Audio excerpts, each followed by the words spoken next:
So thank you, Gina, and thank you all for being here. And thanks for anyone who's joining us online as well.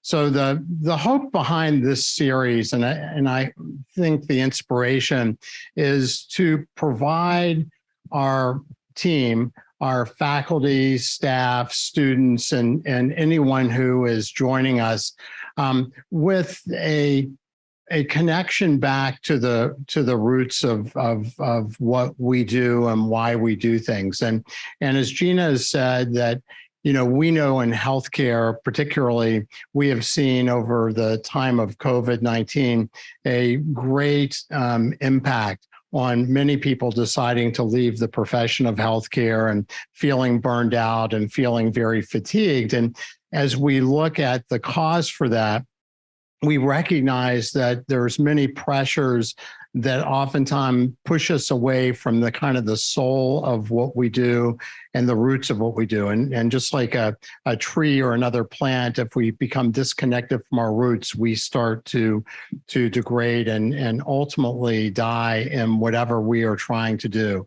So I hope that this series is the start of our ability to remind each of us why we do what we do, provide the kind of tools and some of the references about the information that might help people rediscover part of their passion, their purpose, the roots, and then start to really try to put into action what Maya Angelou said, is that people may forget what we did or what we said, but they won't forget how they felt.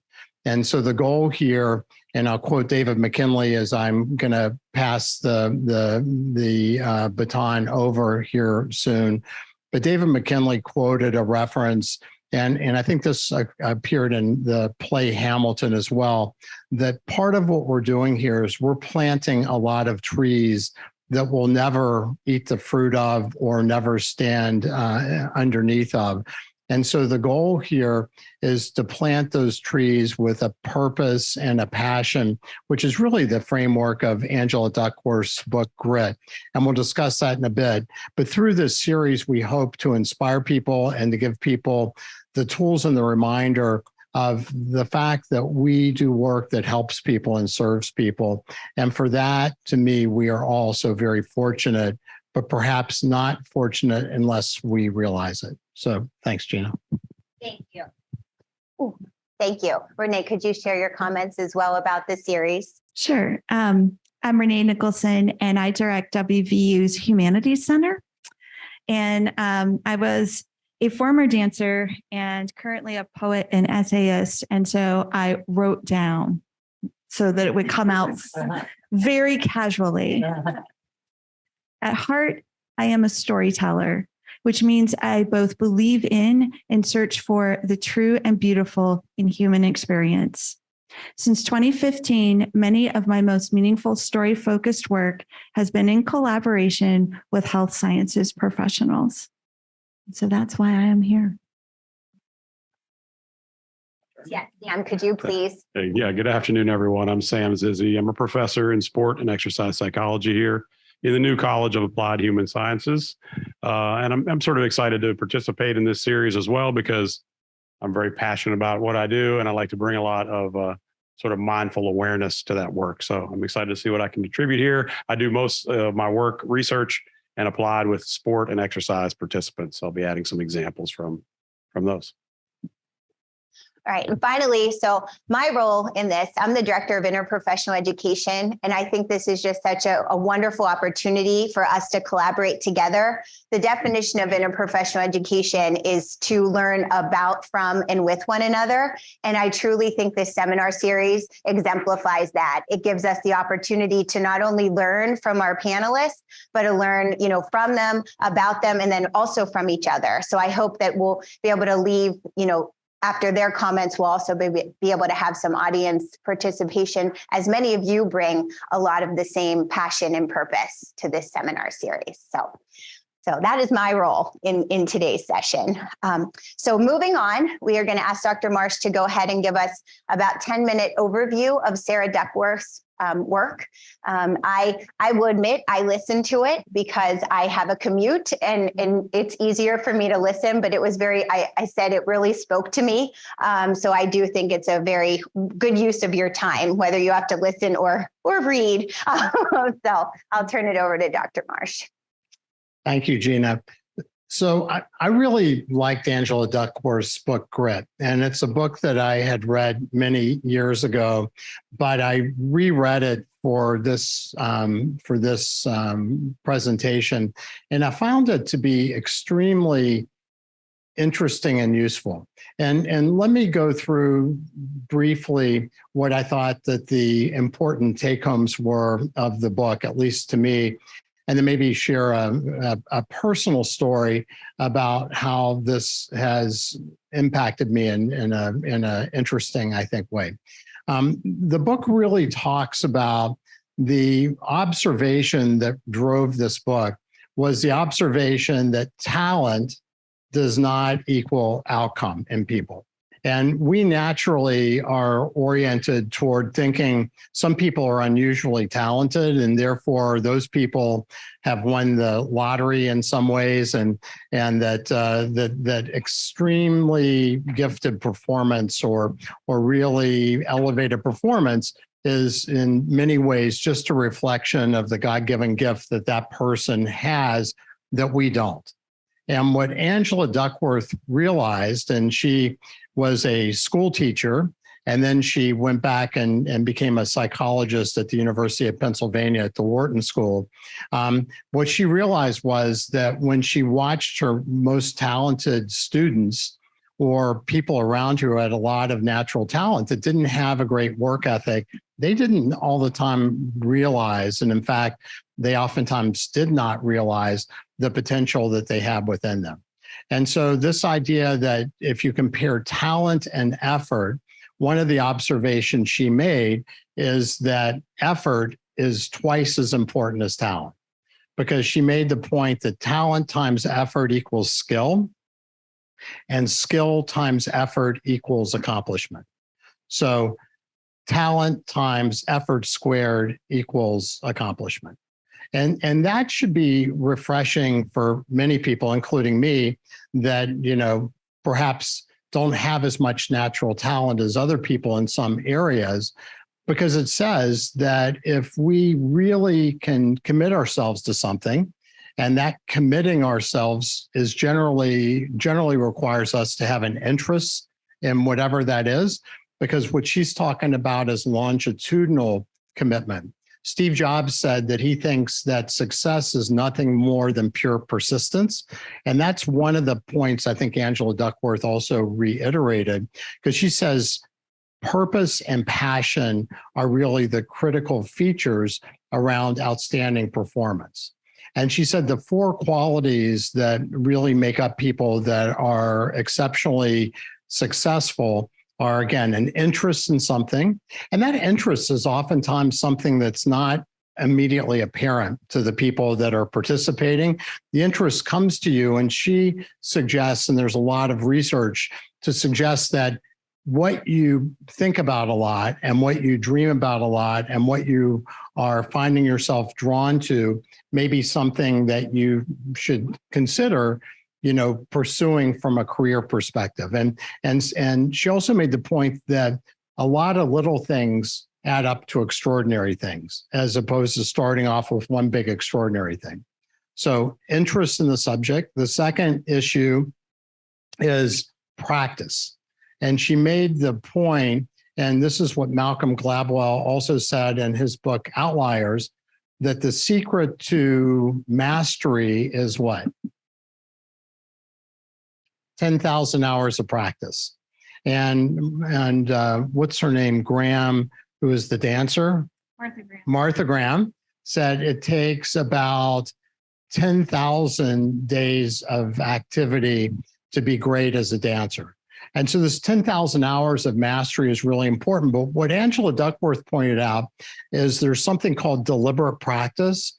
And that was also rehashed in the book, The Talent Code by Daniel Coyle, where it's not just practice like, oh, I'm just going to spend a little time here. It is specifically working on areas that you might not be as strong in this particular area that you want to master. And you break that up into small, definable bits, and you practice those bits. And deliberate practice is difficult. It's hard, and it's not that much fun. She went into some examples like the people that won the National Spelling Bee and how they had to work to memorize some of the more difficult words that didn't follow some of the rules of, genus of the word and language root and et cetera. But that practice was worth it ultimately because it elevated the performance. The third area is purpose, and purpose is so important because they define purpose as trying to meet a higher goal. And the Dalai Lama said that the only two ways he believes towards joy is in the service to others and the recognition that we are all intimately connected to all other things and all other beings. And so this interconnection part of a single thing, as well as this idea that we're here to serve, is generally what makes up purpose. And so in this way, as Gina said, this fits in beautifully with, the idea that you need to find your why, or maybe you let your why come to you, but that why should be bigger than you are, should have a greater role of serving humanity in some ways. And then the last thing is hope. And she suggested then that hope was really about the fact that you had to have a belief system, an abundant mindset, or as Carol Dweck said, a growth mindset that said, yes, I can achieve that. Yes, I can get here. Because if you don't believe you can, you can't. That's what Henry Ford said. If you think you can, if you think you can't, you're right. Let me pull a couple of other things that were meaningful to me, and then I'll share a quick story. So there was a bit about a metaphor of three bricklayers building a church. And this was the same kind of theme that was in the famous Purpose video from NASA, where they interviewed the person who was sweeping the floor at NASA. And somebody said, why are you sweeping the floor? And the answer was, I'm sweeping the floor to help put the first person on the moon. And in this metaphor, she said that there's three situations that you could have as a bricklayer.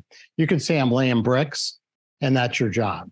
You can say, I'm laying bricks to make a church, and that's your career. Or you can say, I'm laying bricks to create a house of God, and that is your calling. And the people that are high performers generally have a calling, and you'll hear Gordon say that he has a calling as well.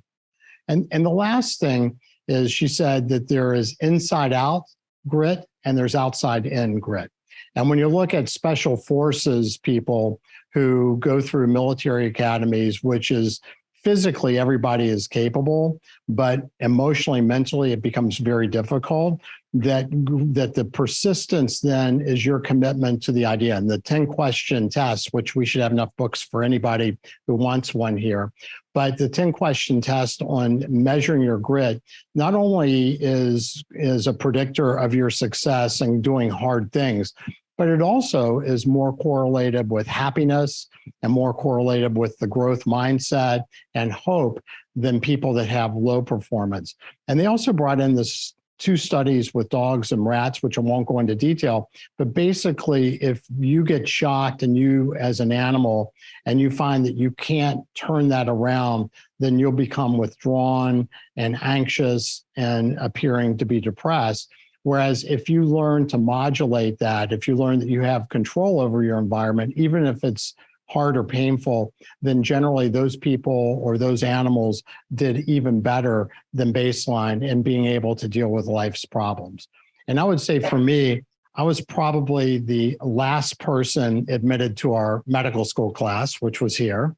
And so as I interviewed, I was sort of directionless and had okay grades, but I didn't have very many extracurriculars. I would be out of hand turned down today, but nonetheless, I was about to take the law boards. I'd actually applied to take the law school admission tests, the LSATs, and I was going to take them on a on a Saturday, and I was admitted to medical school on a Friday. So I did not take the law boards, but I have to say the first 2 years of medical school, I was also just sort of getting by. But because of the help and the encouragement of a lot of people in my world, once I got to seeing what this profession was about, to be helping people and the sort of the knowledge that existed, it really became a great passion. And I hope that I've gotten a little bit better at it over time. So I will pass it back. Thank you. And now I'll invite Renée to share her comments about the Sarah Duckworth's work. So as I was thinking about this, I alluded to, I love to tell stories. And so I will try to be succinct, but tell some that I hope will land with you. As I said in the intro, I was a dancer, and I was really struck by this idea of hope. So 7-year-old Renée may be a lot smarter than almost 50-year-old Renée. She was very clear about many things. And I had started in this competitive ballet academy, and we were having the teacher parent conference, but the dancer is there. And so the director of the school, very like imperious woman, you never saw her hair because it was always like swathed in some sort of beautiful fabric, red lips that look lacquered on, right? This is who we're meeting with. And former soloist of American Ballet Theater and National Ballet of Canada. So my mom's asking all the parent type questions. And so she turns to me and she says, "Do you have any questions?" And I said, "Yes. Am I going to make it?" And she looked at me and she starts just cataloging all the things that are wrong with me. You really don't have control of your center. Your arms look more like a pelican than a swan, right? And I'm like 6 years old, right? 7 years old. And she goes through this list and then she stops and she says, "But you have great feet and a long neck. So there's hope for you." And I was like, yes. And that's all I needed, right? So I'm thinking about that. And I recently read in the New York Times a really stunning article about Ukrainian ballet students, not the famous dancers, but the students. And these students first have to flee their war-torn country. And then they have to go all around Europe and find schools that will take them in. And they do. And they live in makeshift places and with families that take them in. And they are so clear about wanting to keep their skills up.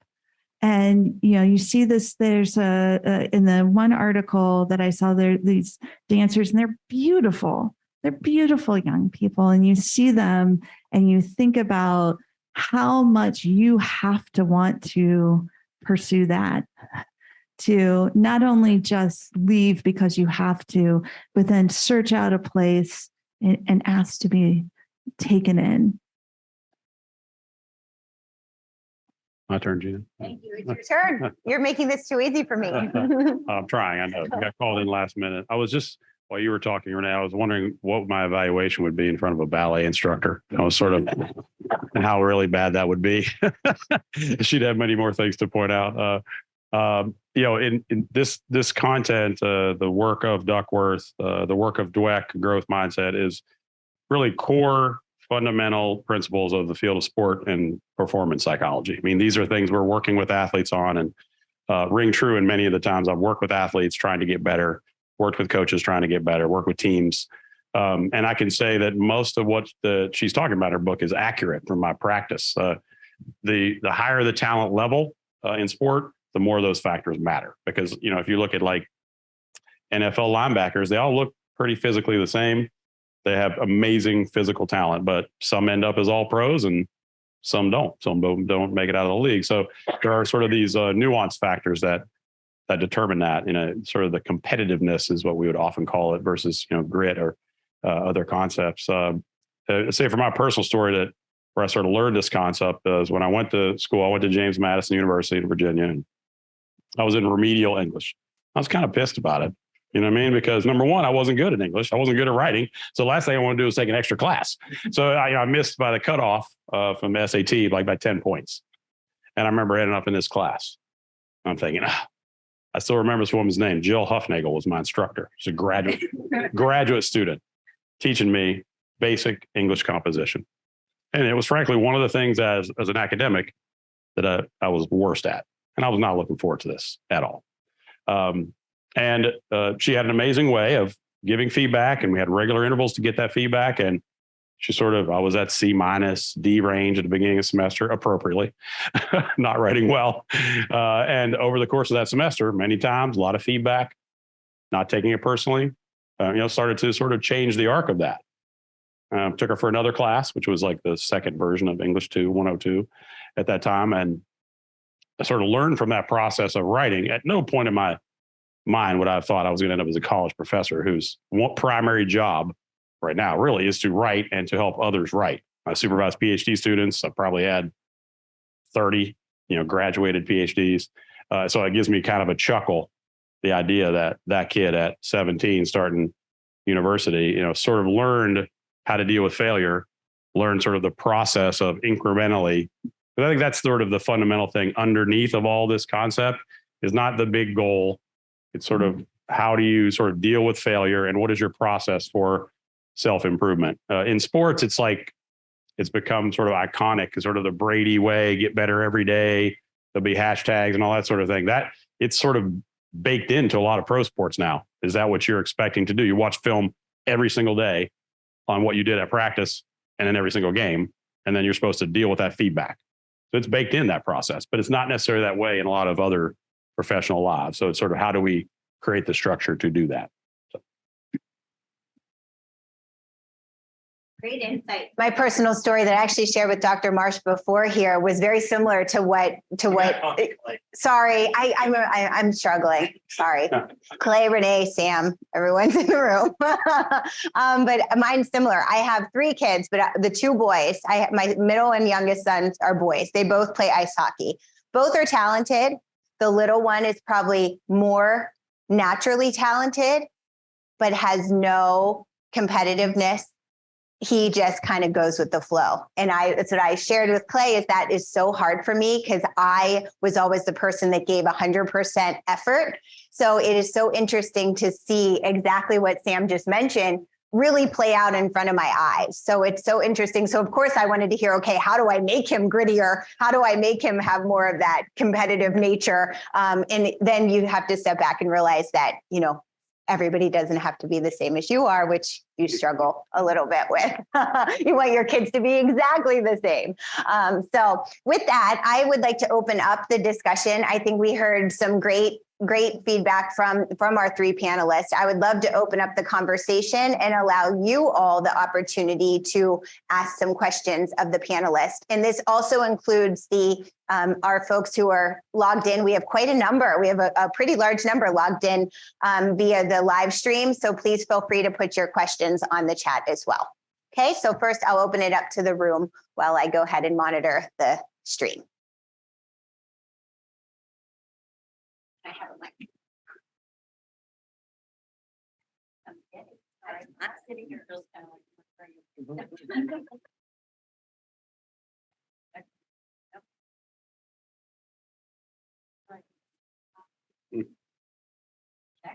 Check. Yeah. Yes. Oh, there it is. yeah.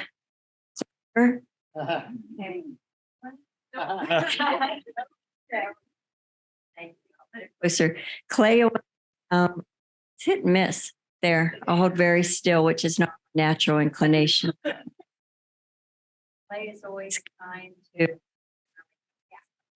would ask the question, what is that shirt? What did ask them to Clay always helps me out when he's in a room and they say, questions, anybody? And there's dead silence. So, and partly I'm just munching. How much of this do the 3 of you imagine is somewhat inherent in how we're wired? And I know we're wired in a million different ways. And how much of it do you think there might be opportunities to help people find their grittiest self through our curriculum or through our environment? how we could leverage that opportunity if somebody maybe doesn't wake up to it on their own. Does that make sense? So the question, if I can repeat it, is really how much of grit is nature and how much of grit is nurture? So how can we impact the grittiness of the person, the resilience based on our approaches, and how much of it is more innate? Is that good? Okay, I'll start. Sure. Okay. So a couple of things really struck me as we were all talking. So I think that we a priori have defined success in one direction, like high external performance, high ranking, rating, quantification, power, money, blah, blah, blah. And the truth is, if you think about the people in history who we remember, like who was the last CEO of GM? Who was the last, CEO of Boeing? Who's Mother Teresa? So, I mean, I think that we have to be comfortable also understanding that, and I think what Laura said is really spot on, because I think we all have our inclinations, things that really make sense to us. And if you think about how much time each one of you spend at your job and how much time each one of you spend doing the stuff that you love to do, not in your job, the closer connected you are to your real purpose and your real passion, your job will be not just your vocation, it will be your avocation. And the more you're focused on doing something to bring some money in for the family and to do what's still in your heart to do, but not connected to what you do with your time that you decide what to do, then maybe your job is more your vocation. And that same sort of idea about laying the bricks, And so I think that when we think about grit, we have a directionality. And so did Angela Duckworth in her book. And that's appropriate when we talk about sports success or life success or what school do you go to. But I think as an older guy in the room, without detailing exactly how much older, but as an older guy in the room, what you see is, because we have 3 kids as well, and all 3 kids are different. Our oldest, very goal-directed. Our middle person, very talented, but also kind of more in his own world. And our younger person, maybe the most innately talented, but a lot of the things that made sense to our oldest didn't really make sense to our youngest. And in sports, for instance, he started asking the question, like, why would I want to beat somebody else? Why would that, like, what's the big deal about that? Because I don't feel like that, I need to do that. And that doesn't make me as comfortable. And so different pathways, different orientation. And so our kids have all deviated. Our oldest maybe in the direction we would have thought, she's a dermatology resident now and will be finishing soon. Our middle guy is kind of like the middle guy who finished school and was a computer scientist and was doing really well and just said, I don't love this. And so now he's in art school in Italy. And our youngest guy just graduated from college and he's trying to figure it out. But for whatever reason, like midway through his school, he calls me and he says, hey, I saw a guitar on eBay. Is it okay if I buy it? And I'm like, yeah, sure, of course. He has the money, buy it. I didn't realize, as my wife said, there's no way you should get that because, in the orchestra in school, he was the first guy out. And at the last concert we went to, you saw all the people in the chairs. And when you looked at his chair, you saw no person there because he was slumped down so much playing his instrument that he became invisible. And we were like, well, that's a waste of money. But he now has learned to play the guitar. He's writing music. And so I think the persistence and the grit is not just one directional. And that's something I think for us as educators, as parents, that we have to understand, because as you get farther vantage point and you see how all of your children or the students or whatever do, you recognize that there's a lot of paths to success. And the more dimensional we can see that, perhaps the more we can really help people find their true success path. Yeah, if I could add a comment too, just to get to your question, a lot of great research in sport settings about individual characteristics or like team or coach characteristics, sort of to cultivate grit or resilience. So probably the biggest predictor is a component of conscientiousness, sort of a personality trait that we all have. You know, how goal oriented we are. Underneath of that is competitiveness too, which is a subcomponent of that. So that is the individual predictor that's sort of inbred. If you got lucky and you got wired to be slightly more goal oriented, tends to be sort of older kids as well, first kids. It's just a little easier for you to sort of, and it means more. And to be competent in something is also a meaningful need that you need to meet. It's one of those 3 fundamental needs. But if you have a kid or someone you're working with where that's not their thing, you know, being competent, meeting goals, then it has to be connected in a different way. They need to have sort of freedom of expression as a fundamental need, sort of autonomy to choose, or it has to be about the social relationships.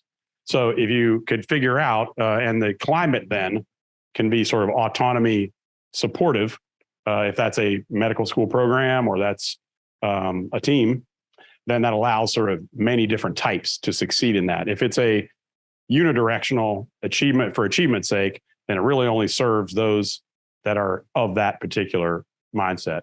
And it's harder to get people to kind of catch up to that because it doesn't have meaning to them. Yeah, I'm thinking about the writing workshop when I think of your question. And if you're not familiar with the specific torture that is the writing workshop, you sit around the table with 10 to 12 other creative writers, and you distribute your story, poem, essay, and they take it home and they come back with comments, and then they discuss your work. And you're not allowed to speak. I mean, they discuss it as if you're not there. They refer to the work as written by the author, right? So we were in a workshop, and at the break, a bunch of my colleagues were complaining about just like how stressful writing is and how competitive, and they're never going to get published. They're never going to get published. And I'm sitting there going, yeah, but nobody's told you to lose 10 pounds and to be 2 inches taller, to, you know, and then they take your story. So I'm like, And after the break, the workshop leader, the professor, comes in and says, how many of you are motivated to write because you want to get published? And almost everybody in the room raises their hand. And then the professor says, how many of you just really like to write stories? And I raised my hand. And I think that, can you teach that? Maybe, right? But first you have to understand why everybody's there, right? And for me, I'm thinking of the workshop and I'm like, yeah, but 12 people had to read what I wrote. That is awesome, because normally it's just me reading what I wrote. So I think there's that element to it as well. Yeah, I agree. It's sort of the ability to be critiqued or to get feedback and it to not feel personally, that it has some sort of measure of you. It's attached to something. So that's, I think, one of the beautiful lessons you can get from mindfulness practice is sort of separation from that. Is like, hey, the work is the work. The judgment of the work is the judgment of the work. They're 2 different things. So you can't be dancing or playing music while at the same time critiquing what you're doing. These things can't exist at the same moment. You just need to be the dance, right? So that is a lesson that can be taught. And those writers who were doing it to publish can be given the freedom to write without that. You mean like, I can actually just write what I want, not what the editor wants or what I think is be published. And there can be great freedom in that. But I work with many athletes who basically needed to give permission, to be given permission to, no, you can do it the kind of the way you want. You don't have to follow this sort of thing. So they're sort of, you have to like let them know sometimes, because maybe they were raised with parents or with coaches that had a particular heavy-handed way, and they thought that was the way they needed to write or to run or whatever it is, and it becomes very dysfunctional, you know, that pattern. Thank you. Do we have any additional questions from our audience? Oh, well, we have 2. I'm going to try to let you use my mic so that we can. You want to go first? Sure. Okay. I'm a little bit hoarse. So another one of the old guys in the room, right? No hair. But what do you think, or what is your all's opinion? Has society, as we've seen it the last few decades, perhaps unintentionally, produced situations which have discouraged grit? I'll give you a specific example. Everybody gets participation. Nobody gets to win. No one has to learn how to lose. Exercising a muscle is what makes it stronger. Are we becoming in some situations too easy and producing a population that is not resilient and that really doesn't even understand grit? Yeah, That was a great question. It is a great question.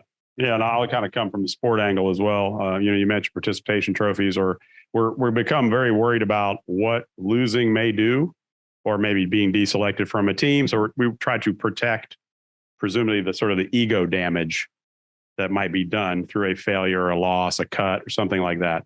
We are sort of removing opportunities for that to occur, and we are emphasizing the idea, this sort of Western idea, that you must build your self-esteem.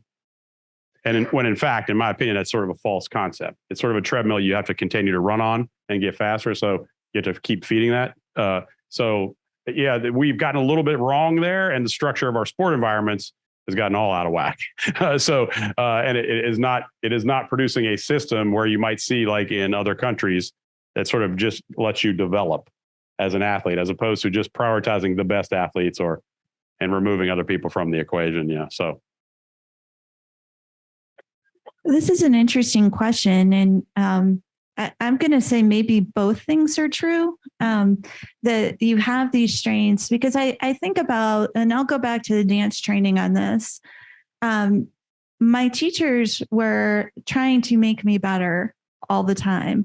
And I achieved an extraordinary level. I got to do some amazing things. But what they really taught me first and foremost was to love the art form. And so it became a value.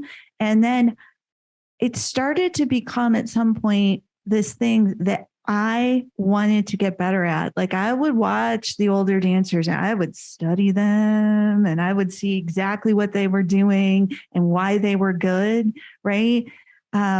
But that also kind of touched me in part of my being that I can't really articulate, except to say that I knew it was beautiful and I wanted to be part of that beauty. And I don't know that there's a ribbon for that, right? Did I achieve some things that you could call measurable success? Sure. But I think that part of what we have to do when we help young people figure out their way is to show them the love that we have for it, right? Because they're either going to buy into that or they're going to find the thing that they do love. And I would just say that I think your question, Bill, was really quite good. We know from Angela Duckworth's book that particularly when younger people, children, are trying to figure out what they like to do, they need to be able to play a lot and they need to fail a lot, where it's not like so serious and we're critiquing them, on what they're not doing well. And in fact, most guides to leadership or building teams talks about really building on your strengths, not necessarily trying to make up for your weaknesses. So again, when you're talking about mastery, which is really which is an unusual element, that's where you've already committed and you're going forward in a way that will allow you to be one of the rare performing people. But there's a book that I really like, and it's by an author named Epstein. It's called Range. And Range is a book that basically reviews really, really outstanding performers, Nobel laureates, great athletes, et cetera. And so early in their life, they do a lot of stuff. They have a lot of interests. They don't just focus on one thing. They have a portfolio of interests. Then over time, something sort of separates and they may then decide to really commit themselves to that. And that's where I think that this persistence and grit comes in.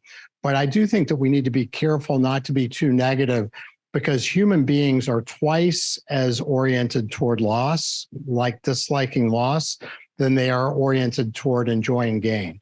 So we are oriented toward the negative, which is probably related to some of the survival mechanisms we have. But if we criticize too much too early, then we start to reduce hope. And ultimately, we know that loss of hope causes all sorts of things, including loss of life expectancy. So for us, we have to be graded about how we treat and how we respond, particularly to beginners that are starting something. Gina, do you want to do one more question? We can do one more. And stay with this mic. It'll work. So we have time for one more question, and you each probably have about 30 seconds or so to respond to the final question. Okay. We'll just talk really fast. All right, two parts. From what I'm gathering, it sounds like whether it's the grit happens organically or whether it's mentored, it does require a lot of focus. So with the rise of attention deficit diagnoses occurring throughout the world right now, what changes do you see in how we encourage that focus and later on as leaders in the workforce? So from the educational aspect and then as the leadership aspect, how do we address that? I can go. Sure, I can go. I think it connects back to mindfulness again. I think number one, I try to do this with my own students by modeling presence, being present, doing one thing at a time. So I think we can do that. That teaches them that. And I think we also, by having joy in the things that you do, having enthusiasm and joy in the things that you do, and it just translates, you feel it. We were talking about dance, music. You have to feel those performances, same as feeling being in front of a class, a presentation. I think that's sort of the antidote to multitasking and all that distractions that we have. I think also getting away from the one size fits most, which anybody who's ever bought something that's one size fits most means one size fits none. I was once mentoring and tutoring a young woman in writing, and she had a hard time concentrating. So we would walk and talk out her ideas. She had fantastic ideas. So we would walk and talk out the ideas. Then she would sit and write for about a 15-minute interval, lather, rinse, repeat, right? So not the approach you would use with an entire class maybe, but one size does not fit most. And I would say that I think it's a great question, by the way, and thanks for sharing it. I would say that we need to be careful, again, about our perception of directionality here, because I think that we would read grit as people that are Steve Jobs, or we would read grit like people that are going to the best universities or the best places or having the highest paying jobs or whatever. But the truth is, and we'll talk about, I hope, this later in this series, when we really talk about grit, we also need to include authenticity, and we also need to include vulnerability. Because for us to really be the greatest us that we can possibly be, we have to figure out who us is. And the Sufi poet Rumi said, "Yesterday I was clever and wanted to change the world. Today I am wise and decided to change myself." Gandhi said, "Be the change you wish to see in the world." And Joseph Campbell, who wrote a book and is an author and a teacher on the mythological hero's journey, he wrote a book called The Hero with a Thousand Faces, which were all the myths that centered on the same storyline that George Lucas read and then created the idea for Star Wars. And it's a metaphorical journey about the finite part of us dying and the infinite part of us being born. And so this idea that we're always trying to find our real self, and the more we can be committed to exploring that and being courageous enough to be able to penetrate the layers of armor that we have, the vulnerability, get rid of the shame, not put equal performance with worth, then we can start to pursue our own authentic path. And then the persistence and the resilience and the grit becomes a driver to allow us to be who we are.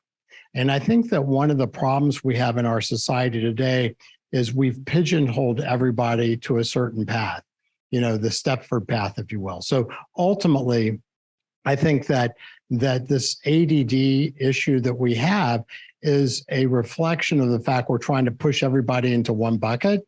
And the truth is we're all different size, individuals, and trying to bucket people is causing more problems, I believe, than it's serving. Thank you all very much for attending. I do want to give a little plug to our third of the seminar series for this semester, and it is going to be on burnout and loneliness, which we felt to be a very appropriate topic given November is leading us into the holiday season and also at the end of the semester. So two topics that are pretty closely tied to that time of the year for all of us as faculty, staff, students, families. So please join us. We're scheduled in this room. We're going to kind of debrief after this and decide if this is our favorite setting for it. But it is on November 2nd. So if you want to put that into your calendar, November 2nd at noon. And we do hope you'll join us for the next 15 minutes or so. For those who are in attendance, we do have light refreshments in the back. And for those of you who joined in via the live stream, we appreciate your attention and your attendance this afternoon. So let's give one final thank you to our panelists. Thank you all.